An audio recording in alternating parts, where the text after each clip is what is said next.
Assalamualaikum warahmatullahi wabarakatuh. Perkenalkan, nama saya Nur Fadila, NIM PO 7103119015.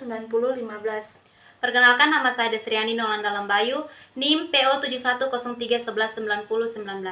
Perkenalkan, nama saya Gita Fadila, NIM PO 7103119020. Di sini kami akan menjelaskan video tentang pengolahan limbah rumah sakit B3 atau sampah berbahaya.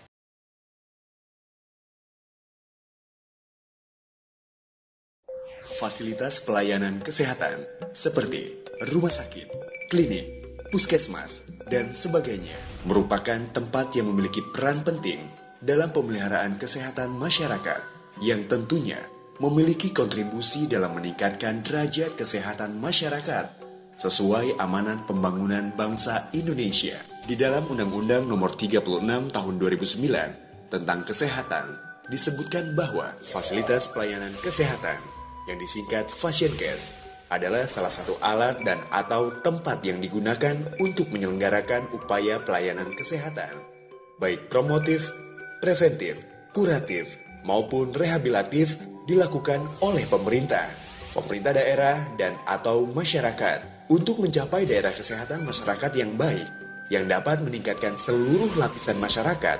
Fashioncase dapat berupa rumah sakit, puskesmas, klinik, balai pengobatan, dan tempat praktik dokter. Rumah sakit umumnya ditunjang oleh unit-unit lainnya, seperti ruang operasi, laboratorium, farmasi, administrasi, dapur, laundry, pengolahan sampah dan limbah, serta penyelenggaraan pendidikan dan pelatihan.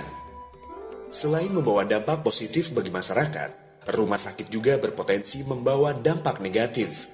Dampak negatif rumah sakit dapat berupa pencemaran dari suatu proses kegiatan. Misalnya, bila limbah medis yang dihasilkan tidak dikelola dengan benar. Timbulan limbah medis di Indonesia hingga tahun 2015 mencapai perkiraan jumlah limbah Fashioncase adalah sebanyak 195 ton per hari.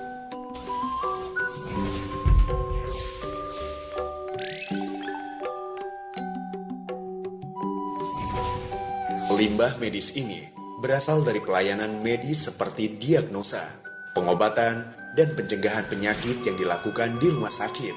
Banyaknya limbah medis ini belum termasuk dari kegiatan lain seperti puskesmas, laboratorium, klinik, dan apotek.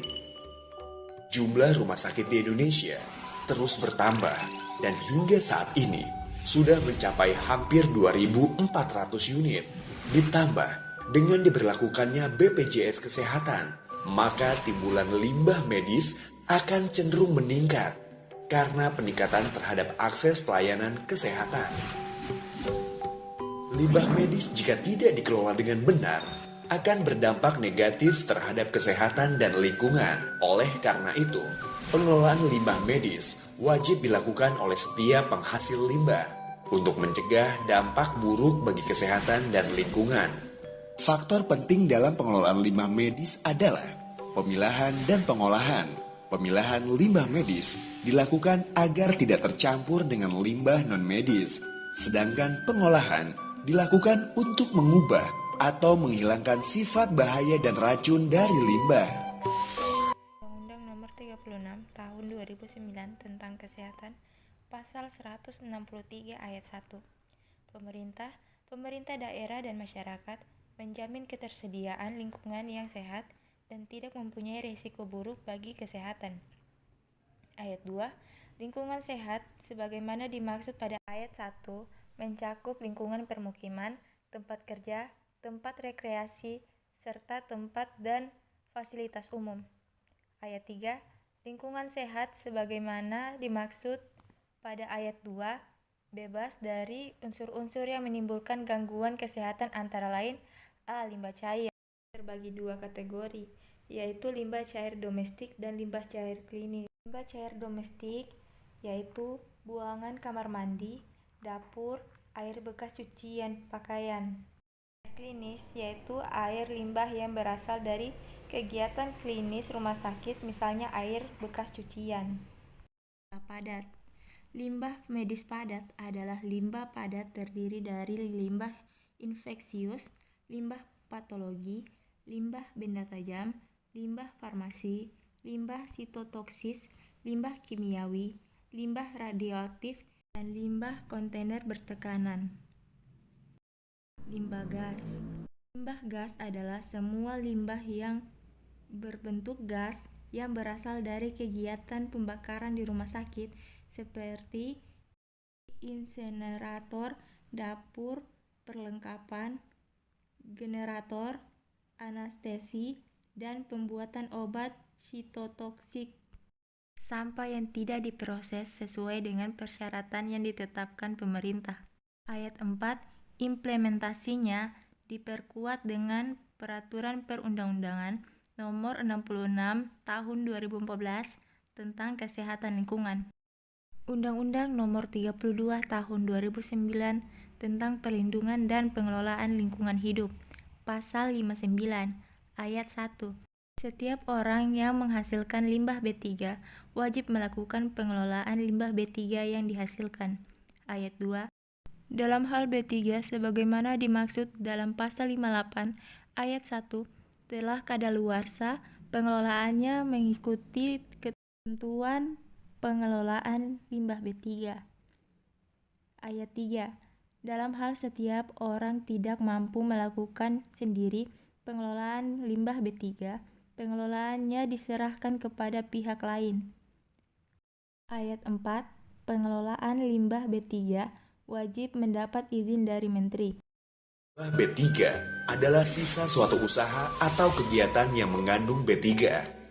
Bahan berbahaya dan beracun yang selanjutnya disingkat B3 adalah zat, energi, atau komponen lain yang karena sifat, konsentrasi, atau jumlahnya, baik secara langsung maupun tidak langsung, dapat mencemarkan atau merusak lingkungan hidup, atau membahayakan lingkungan hidup, kesehatan, serta kelangsungan hidup manusia dan makhluk hidup lainnya. Telah disebutkan sebelumnya bahwa limbah medis yang bersumber dari fashion case semakin lama semakin bertambah jumlahnya. Padahal, limbah medis merupakan limbah bahan berbahaya dan beracun. Bayangkan, apabila limbah B3 dengan karakteristik mudah meledak, mudah terbakar, bersifat reaktif, Limbah B3 beracun, mendapat izin dari Menteri, menyebabkan infeksi, bersifat korosif ada di sekitar kita dan tidak dikelola, betapa mengerikan bagi masyarakat. Tidak ada kata yang patut diucapkan melihat betapa mengerikannya dampak limbah medis, yaitu mari kita kelola limbah medis dengan praktik yang benar dan aman. Limbah medis di dalam strategi pengelolaannya dikelompokkan menjadi beberapa kategori, yakni limbah infeksius dan patologi, limbah kimia dan farmasi, limbah tajam, limbah sitotoksis, termometer dan tabung rusak, serta limbah radioaktif. Pengelolaan limbah medis adalah tanggung jawab semua pemangku kepentingan, termasuk pimpinan fashion case, tenaga kesehatan, petugas pengelola limbah, pengolahan limbah dan teknisi, serta pemerintah pusat dan pemerintah daerah. Pengelolaan limbah medis dapat dimulai dengan melakukan pengurangan, kemudian pemilahan, pewadahan, penyimpanan, pengangkutan atau pengumpulan, dan pengolahan atau penimbunan atau pemanfaatan.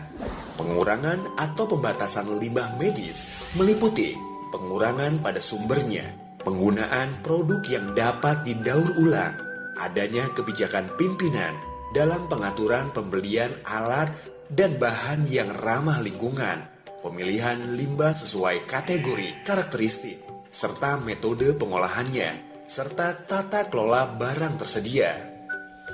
Pemilihan limbah merupakan kunci dari pengurangan jumlah limbah.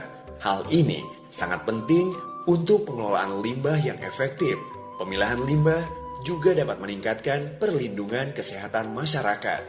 Dalam pemilahan, yang perlu diperhatikan antara lain kode warna untuk wadah limbah, pemilahan yang sama dari sumber hingga pengolahan. Pemilahan harus disesuaikan di seluruh rumah sakit pada suatu area, dilakukan berdasarkan teknologi pengolahan limbah, dan harus dilakukan oleh penghasil limbah pada sumbernya. Hal-hal yang perlu diperhatikan dalam pewadahan limbah medis adalah wadah harus tersedia sesuai dengan jenis limbahnya. Semua wadah harus diberi tanggal, kode, label, dan simbol. Wadah limbah juga harus dilapisi plastik sesuai jenis limbahnya dan dapat disegel. Wadah yang hampir penuh harus segera diganti dengan yang kosong. Wadah juga harus mudah dibersihkan. Tempat penyimpanan sementara limbah medis harus memenuhi beberapa kriteria, meliputi lantai kedap air, memiliki saluran air yang baik untuk menyalurkan air limbah dari pencucian alat dan cairan yang memungkinkan menetes dari limbah. Permukaan lantai dan dinding menggunakan bahan yang mudah dibersihkan. Persediaan air harus cukup dan mudah diakses oleh petugas, serta aman dan dapat dikunci. Selain itu, untuk mencegah hal-hal yang tidak diinginkan, pencahayaan dan ventilasi harus baik dan konstruksinya dapat mencegah masuknya hewan pengganggu dan serangga. Dari sumber, limbah harus diangkut ke lokasi penyimpanan sementara. Hal yang penting dalam pengangkutan atau pengumpulan limbah medis adalah alat angkut yang digunakan harus khusus untuk mengangkut limbah medis, tidak dicampur untuk kepentingan lain, apalagi untuk pengangkut makanan. Alat angkut harus tertutup, kedap air, mudah dibersihkan, dan dilengkapi dengan tanda, label, dan simbol khusus pengangkut limbah karena berpotensi memberi dampak negatif. Maka, rute pengangkutannya pun harus diupayakan melalui jalur yang khusus dan harus direncanakan dengan seksama sebelum mengangkut. Hal yang juga sangat penting adalah petugas pengangkut harus menggunakan alat pelindung diri. Tempat penyimpanan sementara juga harus dilengkapi dengan peralatan dan sistem pemadam kebakaran, pagar pengaman, pembangkit listrik cadangan, fasilitas pertolongan pertama, peralatan komunikasi, gudang tempat penyimpanan peralatan dan perlengkapan, pintu darurat, alat tanda bahaya, serta keterangan koordinat lokasi. Pengolahan limbah medis merupakan tahap yang penting dalam pengelolaan. Pengolahan limbah medis dapat dilakukan dengan baik apabila sesuai dengan karakteristik limbahnya.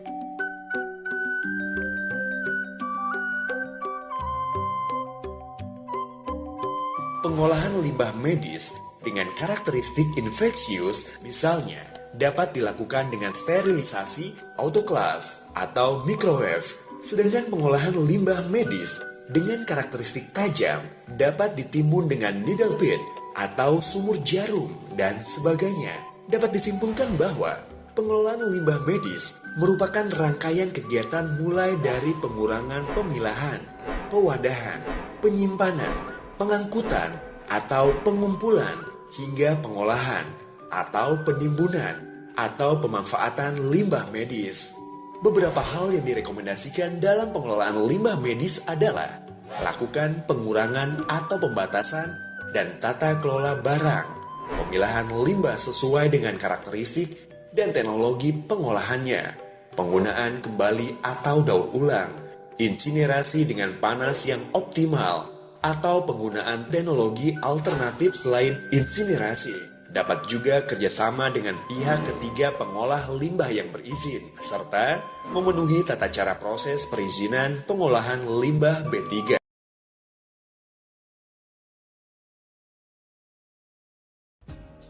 Salah satu rumah sakit yang aplikasikan standar pengelolaan limbah sesuai prosedur adalah Rumah Sakit Pusat Nasional Dr. Cipto Mangunkusumo Jakarta.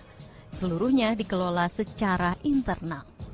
Sesuai dengan SOP pengelolaan limbah B3 ya, termasuk limbah medis di RSCM, itu pada dasarnya pertama dilakukan pemilahan sampah atau limbah di ruang-ruangan. Misalnya ada sampah medis dengan kantong plastik kuning, ada sampah non-medis dengan kantong plastik hitam, dan ada sampah sitotoksik itu dari sisa kegiatan kemoterapi dengan kantong plastik warna ungu. Kemudian dari situ petugas cleaning service akan mengangkutnya ke tempat penampungan sementara atau TPS untuk sampah yang non-medis. Dan untuk sampah yang medis diangkut ke insinerator untuk dilakukan proses pembakaran. Nah, di proses pengangkutan itu mereka dilengkapi dengan APD lengkap ya, ada sarung tangan, masker, apron maupun sepatu, dan dilengkapi dengan dokumen manifest. Itu semacam surat jalan bukti bahwa mereka mengangkut sampah dari ruangan ke insinerator atau ke TPS sampah non medis. Untuk mencegah pencemaran lingkungan dan gangguan kesehatan, limbah yang tergolong infeksius langsung dimusnahkan menggunakan mesin insinerator. Dengan suhu 400 hingga 1200 derajat Celcius, setiap jamnya mesin dapat hancurkan sekitar 200 kg limbah. Abu hasilnya disimpan secara khusus untuk selanjutnya distabilkan oleh pihak ketiga agar unsur logam berbentuk partikel yang terkandung dalam abu tidak memaparkan racun perusak lingkungan. Jika sudah stabil, abu dibiarkan tercampur dengan tanah. Pemerintah terbukti serius dalam penanganan kasus pengelolaan limbah berbahaya.